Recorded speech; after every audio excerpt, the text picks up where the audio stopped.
অসমীয়া ভাষাক ধ্ৰুপদী ভাষাৰ মৰ্যাদা প্ৰদানত অনুমোদন কেন্দ্ৰীয় কেবিনেটত অসমীয়া ভাষালৈ এই স্বীকৃতি আগবঢ়োৱা হৈছে অসমীয়া ভাষাৰ লগতে মুঠ ৫টা ভাষাক ধ্ৰুপদী ভাষাৰ মৰ্যাদা প্ৰদান কৰে কেন্দ্ৰীয় কেবিনেটে অসমীয়া ভাষাই এই স্বীকৃতি লাভ কৰাৰ পাছতে ৰাজ্যজুৰি এতিয়া আনন্দৰ বন্যা আৰু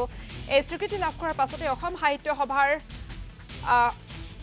আৰু এই মুহূৰ্তত আমি আছুৰ মুখ্য উপদেষ্টা গৰাকীয়ে কি প্ৰতিক্ৰিয়া প্ৰকাশ কৰিছে এই স্বীকৃতি লাভৰ পাছতে সেয়া আমি আপোনালোকক শুনোৱাৰ চেষ্টা কৰিম কিন্তু তাৰ পূৰ্বে অসম সাহিত্য সভাৰ সভাপতিগৰাকীয়ে এই সন্দৰ্ভত কি প্ৰতিক্ৰিয়া প্ৰকাশ কৰিছে শুনাই ল'ব বিচাৰিছোঁ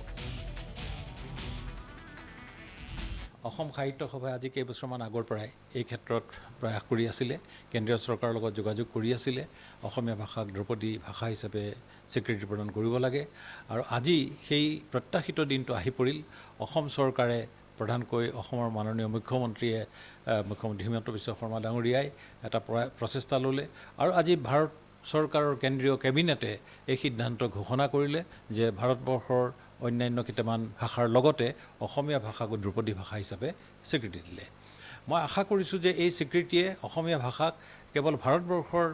অন্যান্য পৌৰাণিক ভাষাই নহয় পৃথিৱীৰ অন্যান্য পৌৰাণিক ভাষাসমূহৰ লগতে সমমৰ্যাদা লাভ কৰিব পৰাকৈ এটা উদ্ভাসিত হ'ল মই এইটো আশা কৰিছোঁ যে এই ঘোষণাৰ যোগেদি অদূৰ ভৱিষ্যতে অসমীয়া ভাষাই পৃথিৱীৰ বিভিন্ন পৌৰাণিক ভাষাসমূহৰ লগত মৰ্যাদা সহকাৰে বিভিন্ন কাৰ্যক্ষেত্ৰত কাৰ্যক্ষম কৰিব পাৰিব এইটো মই আশা কৰিছোঁ যে ইয়াৰ ফলত এতিয়া যথেষ্ট গৱেষকসকলে ভাষাৰ সম্পৰ্কত গৱেষণা কৰিবলৈ এটা নতুন বিষয় লাভ কৰিলে অসমীয়া ভাষাটো যে এটা পৌৰাণিক ভাষা এই ভাষাসমূহৰ বহু বস্তু কিন্তু আমাৰ প্ৰজন্মই বা ভৱিষ্যতে আহিবলগীয়া প্ৰজন্মই পাবৰ ক্ষেত্ৰত কিছু অসুবিধা আছে সেই অসুবিধাসমূহ এতিয়া এই ভাষাৰ স্বীকৃতিৰ যোগেদি পাবলগীয়া যিবিলাক সুবিধা চৰকাৰৰ ফালৰ পৰা সেইসমূহৰ যোগেদি সেইখিনি পোৱাত এতিয়া সুবিধা হ'ব বিশেষকৈ তাহানিৰ আমাৰ যিবিলাক লিপিবিলাক ক'ত আছিলে পুৰালিপি মাটিৰ ফলিত আছিলে বা শিলালিপিত আছিলে বা তাম্ৰলিপিত আছিলে বা কোনোবা চিলমোহৰত আছিলে এনেকুৱা ধৰণৰ বিষয়বিলাক আছিলে গতিকে এই ভাষাটোৰ যিহেতু স্বীকৃতি পাবৰ কাৰণে আগতে আছিলে 1000 বছৰ পুৰণি হ'লেই এই ভাষাক স্বীকৃতি দিয়া হয় কিন্তু 2005 চনৰ পৰা এই ভাষাৰ 1500 বছৰৰ পৰা 2000 বছৰ পুৰণি ভাষাকে ধ্ৰুপদী ভাষা হিচাপে স্বীকৃতি প্ৰদান কৰে গতিকে আজিৰ এই স্বীকৃতিয়ে অসমীয়া ভাষাক এটা স্থিতিলৈ লৈ গ'ল যে আমাৰ ভাষাটো 1500 বছৰৰ পুৰণি ভাষা আৰু যদি আমি ইয়াৰ কম খেদিব যাওঁ ইতিহাস খুচৰিবলৈ যাওঁ কাৰণ আমাৰ কামৰূপৰ তাহানিৰ ৰজা কুমাৰ ভাস্কৰ বৰ্মন যিখিনি সময়ত হিউৱেনচাং অসমলৈ আহিছিল সেইখিনি সময়ত বিভিন্ন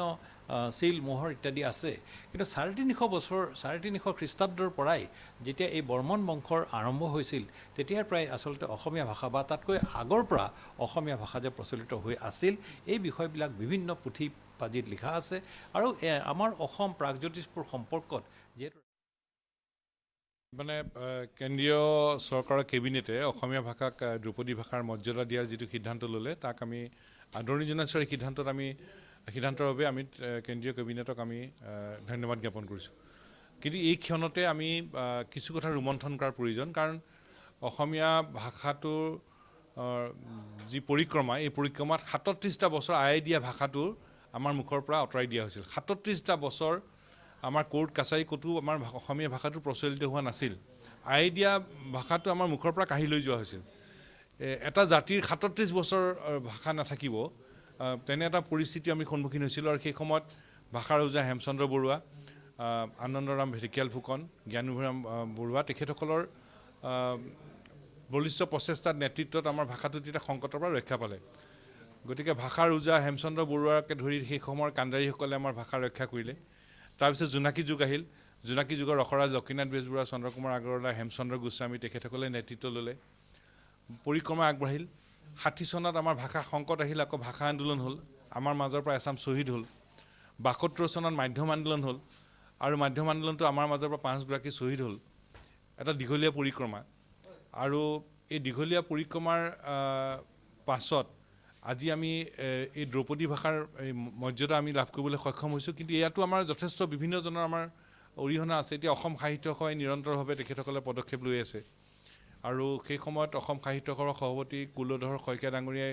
319 পেজৰ মোৰ যিটো মনত আছে তেখেতসকলে এখন প্ৰতিবেদন পেছ কৰিছিল তাৰপিছত অসম প্ৰকাশন পৰিষদ আবিলাক তেখেতসকলৰ তাত ভূমিকা আছে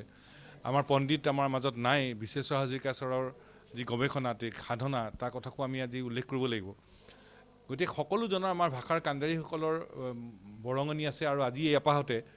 যিসকল ভাষাৰ কাণ্ডাৰীয়ে আমাৰ ভাষা সংকটৰ সময়ত বলিষ্ঠভাৱে ভূমিকা ল'লে সাধনা কৰিলে পদক্ষেপ ল'লে আমাৰ মাজত নাই তেখেতসকলক আমি গভীৰ শ্ৰদ্ধাঞ্জলি জনাইছোঁ আৰু ভাষা আন্দোলনৰ মাধ্যম আন্দোলনৰ যিসকল শ্বহীদ নিজৰ প্ৰাণ দি আমাৰ ভাষা ৰক্ষাৰ কাৰণে পদক্ষেপ লৈছিল সেই সকলো শ্বহীদলৈ আমি গভীৰ শ্ৰদ্ধাঞ্জলি জনাইছোঁ আৰু যিসকলে এতিয়াও আমাৰ অসমীয়া ভাষাৰ উত্তৰণৰ কাৰণে নিৰৱচ্ছিন্নভাৱে সাধনা কৰি আছে পদক্ষেপ লৈ আছে তেখেতসকলক আমি গভীৰ শ্ৰদ্ধা জনাইছোঁ এই সম্পৰ্কত কেন্দ্ৰীয় চৰকাৰে কেবিনেটে সিদ্ধান্ত লৈছে আৰু অসম চৰকাৰেও কেন্দ্ৰীয় চৰকাৰক এই সম্পৰ্কত এখন স্পষ্ট তেখেতসকলে স্মাৰকপত্ৰ প্ৰদান কৰিছে গতিকে সকলোৰে ভূমিকাৰ কাৰণেই আজি আমাৰ ভাষাটো দ্ৰৌপদী ভাষা হিচাপে স্বীকৃতি পালে কিন্তু আমাৰ এতিয়া কৰণীয় কামটো আমাৰ ভাষাৰ প্ৰসাৰ ঘটিব লাগিব পদক্ষেপ ল'ব লাগিব আমাক যিসকল অসমীয়া ভাষাটোক কোনোবাই তুচ্ছ তাচ্ছিল্য কৰিছিল ভাষাটোক লৈ বিভ্ৰান্ত সৃষ্টি কৰিছিল কোনোবা ভাষাৰ অপভ্ৰংশ বুলি আমাক নাম দিব খুজিছিল এইবোৰ কথা যে অসাৰ এইটো প্ৰমাণ হৈ গ'ল আমাৰ ভাষাৰ যে এটা ঐতিহ্য আছে অসমীয়া ভাষাৰ যে এটা সুকীয়া ঐতিহ্য আছে প্ৰমাণ হৈ গ'ল হাজাৰতকৈ বেছি পুৰণি ভাষা বুলি প্ৰমাণিত হ'ল আমাৰ শিলালিপি আমাৰ সৃষ্টি এই সকলোবোৰ যে শুদ্ধ সেই কথা পুনৰ বলিষ্ঠভাৱে প্ৰমাণিত হ'ল মুঠতে অসমীয়া ভাষাৰ ঐতিহ্যৰ কথা পুনৰ বলিষ্ঠভাৱে প্ৰমাণিত হ'ল এতিয়া কৰণীয় কামৰ ভিতৰত অসম চুক্তিৰ 6 নম্বৰ দফা অনুসৰি ন্যায়াধীশ বিপ্লৱ শৰ্মা কমিটিয়ে অসমীয়া ভাষাৰ সুৰক্ষাৰ বাবে নিৰ্দিষ্ট পৰামৰ্শৱলী দিছে বিভিন্ন জনগোষ্ঠীয় জনজাতীয় ভাষাৰ প্ৰসাৰৰ কাৰণেও দিছে আমি এতিয়া বড়ো ভাষা সহযোগী ৰাজ্য ভাষা বা আন জনজাতীয় জনগোষ্ঠীয় ভাষাৰ প্ৰসাৰৰ কাৰণে পৰামৰ্শ দিছে কিন্তু অসমীয়া ভাষাৰ সুৰক্ষাৰ কাৰণে স্পষ্ট পৰামৰ্শ দিছে গতিকে আমি এই ক্ষণটোত ভৱিষ্যতৰ দিনৰ কাৰণে ন্যায়াধীশ বিপ্লৱ শৰ্মাৰ পৰামৰ্শৰ আধাৰত অসমীয়া ভাষা নিশ্চিত সুৰক্ষাৰ কাৰণে কেন্দ্ৰীয় চৰকাৰ অসম চৰকাৰক পদক্ষেপ ল'বৰ কাৰণে আমি আহ্বান জনালোঁ